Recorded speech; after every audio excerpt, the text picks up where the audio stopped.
Hello সবাইকে, কেমন আছো সবাই? আশা করছি সবাই ভালো আছো। তো আমিও ভালো আছি। আর আজকে দেখো চলে গেছি মামার বাড়িতে। সবাই মিলে আমাদেরকে আজকে মামার বাড়িতে নিমন্ত্রণ করেছে। এখানে আমাদের আজকে দুপুর থেকে রাত পর্যন্ত এখানেই থাকবো। তো দেখো এখানে মামি রান্না বান্না শুরু করে দিয়েছে, আর মামিকে হেল্প করার জন্য আমার মা সব কিছু করে দিচ্ছে। আর এইদিকে আমার বোন দেখো বসে আছে, আর আমি ওকে বলছি যে কিসের জন্য বসে আছিস? ও বলছে খাওয়ার জন্য বসে আছি। তো মামি বলছে আমি রান্না করবো, তোমরা এখানেই থাকো। আর হচ্ছে আর কষা মাংসের প্রতি তো একটা আলাদাই ভালোবাসা, তাই জন্য কি মাংস কষানো হবে, আমাদেরকে দিবে, তাই আমরা এখানে বসে আছি, খাওয়া দাওয়া করবো। তো দেখো এখানে অলরেডি হয়ে গেছে। আমি একটু আবার নাড়াচাড়া করছিলাম, আমি এদিক ওদিক করছিল, একটু হেল্প করছিলাম। তো দেখো জাস্ট কালারটা কেমন হয়েছে, খেতে কিন্তু দারুণ হয়েছিল। তো হয়ে গেছে, এখন আমাদেরকে দিয়ে দিয়েছে। আর কষা মাংস খেতে ভালোবাসে না এমন কেউ আছে বলে আমার মনে হয় না, যারা মাংস খায় আর কি।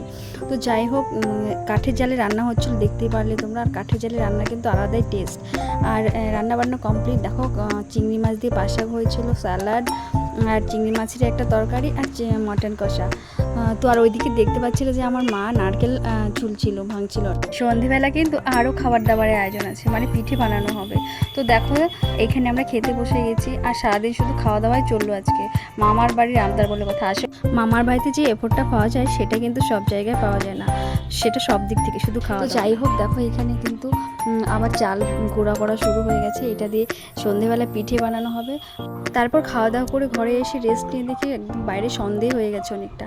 তো এখানে ভাই বোনের মধ্যে একটু গল্প করছিলাম, আর ভাই আমরা গেলে আমাদের কিন্তু পেছনে ছাড়ে না। তারপর রান্নাঘরে গিয়ে দেখি অলরেডি পিঠে বানানো শুরু হয়ে গেছে। আর এই দেখো পিঠেটা কিন্তু খুব টেস্টি হয়েছিল। আমার মা ভাপা পিঠে কিন্তু বেশ ভালো বানায়। আর দেখো সারা দিনটা কিন্তু খুব ভালো কেটেছে আমাদের। তারপরে বাড়িতে এসে দেখি আমাদের একটা বড় মিস্টেক হয়ে গেছে, জানো তো? এর আগে কখনো আমাদের সাথে এরকম হয়নি। এসে দেখি আমরা চাবিটাই আনতে ভুলে গেছি, সেটা মামার বাড়িতেই ফেলে রেখে এসেছি। আর কি বলবো, সবই কপাল। এখানে আমার মা তালা ভাঙার চেষ্টা করছিল, সম্ভব হয়নি। তো এই ছিল আজকের ভিডিও।